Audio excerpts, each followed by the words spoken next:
Om Swastiastu.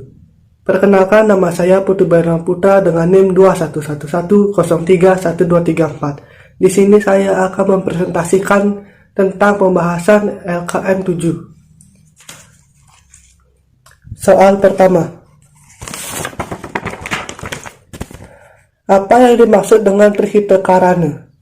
Jawabannya, Trihita-karana terdiri dari kata Tri yang artinya tiga, Hita yang artinya sejahtera atau bahagia, dan Karana yang artinya penyebab. Jadi, secara garis besar, Trihita-karana adalah tiga penyebab manusia bisa sejahtera atau bahagia. Bagian-bagian dari Trihita-karana yaitu: yang pertama, hubungan antara manusia dengan Tuhan atau parayangan, hubungan manusia antar manusia atau pawongan, hubungan antara manusia dengan lingkungan atau palemahan. Soal nomor 2, sebutkan dan beri contoh hubungan manusia dengan Tuhan sesuai dengan Trihita-karana. Hubungan antara manusia dengan Tuhan dalam Trihita-karana disebut dengan parayangan. Hubungan ini diperlukan agar kita bisa mendekatkan diri kita kepada Sang Hyang Widiwasa. Contohnya yaitu melaksanakan puja tusannya 3 kali sehari, rajin membaca dan mengamalkan Veda, selalu menjalankan kewajiban sebagai umat Hindu, dan mengikuti persembahyangan saat upacara keagamaan.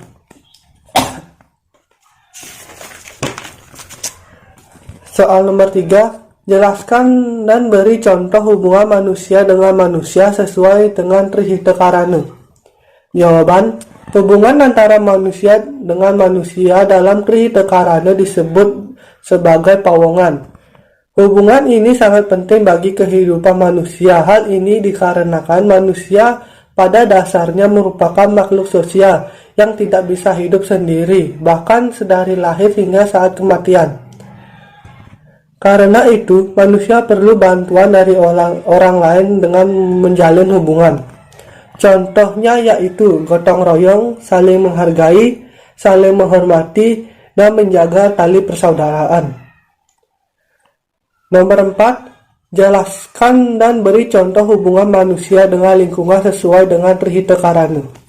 Jawaban, hubungan antara manusia dengan lingkungan dalam Trihita-karana disebut sebagai palemahan. Hubungan ini didasari oleh kebutuhan manusia, di mana hampir segala keperluan dari manusia tersedia di lingkungannya. Dalam hubungan ini, perlu kesadaran di mana segala makhluk hidup merupakan ciptaan dari Tuhan. Contohnya yaitu menjaga kebersihan lingkungan, selalu memelihara lingkungan, tidak merusak lingkungan, dan melaksanakan tumpak kandang dan tumpak wariga.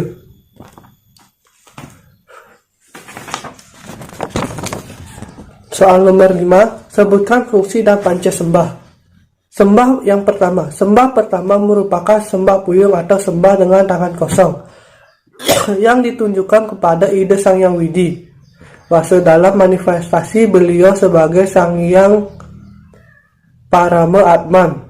Tujuan dari sembah puyung ini adalah untuk menyatukan Atman dengan diri sehingga bakti kita kepada Tuhan menjadi tersambung.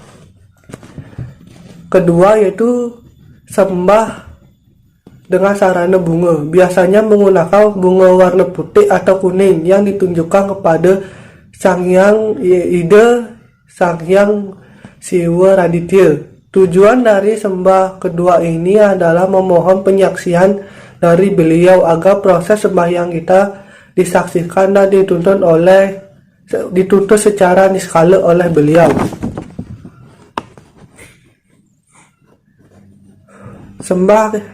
Yang ketiga, sembah ketiga menggunakan sarana keuangan atau bunga warna yang ditunjukkan kepada manifestasi Sang Hyang Widi tempat kita sembahyang. Misalnya saat persembahyangan di Pura Pusa, berarti sembah kita ditunjukkan kepada Dewa Wisnu dan Betari Sri yang bersate di Pura Pusa. Tujuan dari sembah ketiga ini adalah sebagai wujud bakti kita kepada manifestasi Tuhan yang bersastra di pura tersebut atas anugerah dan tuntunan yang telah diberikan kepada kita. Oleh karena itu,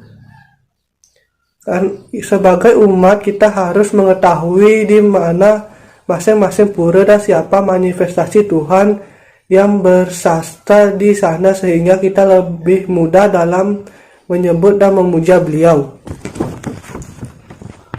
Sembah keempat menggunakan sarana keuangan atau bunga ditunjukkan kepada manifestasi Tuhan yang berstana di pura tempat kita sembahyang untuk memohon anugerah dari beliau agar masuk ke dalam diri. Pada proses inilah kebanyakan umat Hindu belum bisa merasakan dengan betul anugerah yang beliau turunkan ke dalam diri karena pintu rohani atau cakra dalam diri masih tertutup. Padahal inilah ritual yang penting yang seharusnya dilakukan karena dengan bisa merasakan dan menerima anugerah Tuhan secara langsung maka otomatis diri kita akan mendapat perlindungan, kekuatan dan tuntunan hidup yang luar biasa dari Tuhan sehingga hidup kita menjadi lebih mudah dan terbebas dari gangguan orang-orang jahat yang ingin mengganggu kita dengan kekuatan ilmu hitam. Disinilah perlu semua umat untuk membuka pintu rohani atau cakra terlebih dahulu agar bisa menerima secara langsung anugerah sinar suci yang diberikan oleh Tuhan saat kita sembahyang. Yang kelima yaitu menggunakan tangan kosong atau tanpa sarana yang bertujuan untuk mengucapkan syukur dan terima kasih atas tuntunan dan anugerah yang diberikan saat kita sembahyang. Sekian presentasi dari saya. Setelah ini ada soal nomor 6 yang akan saya presentasikan secara langsung.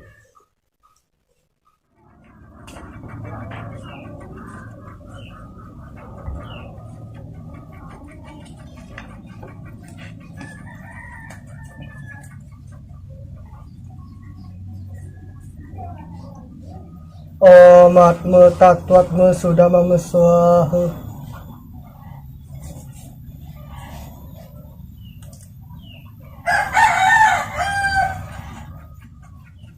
Om Aditya Param Yukti Rata Teja Namastuti Sweta Pangkaja Madhyasta Bhaskara Namastuti.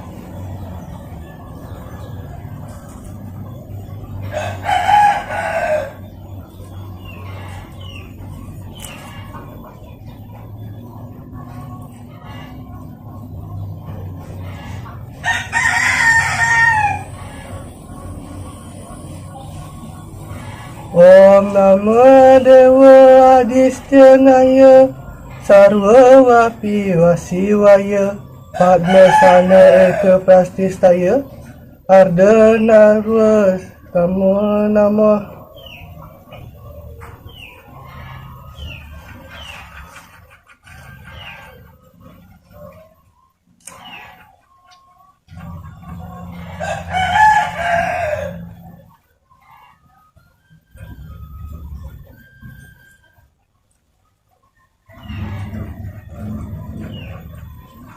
Om Anugraha Manuharam Dewa Dakta Nugrahakam Arcanam Sarva Pujanam Narva Sarvi Nugrahakam Dewa Dewi Mahasiddhi Yatna Genir Malatmaka Lakshmi Cidirgahayu Nirvaja Sukarva Disca.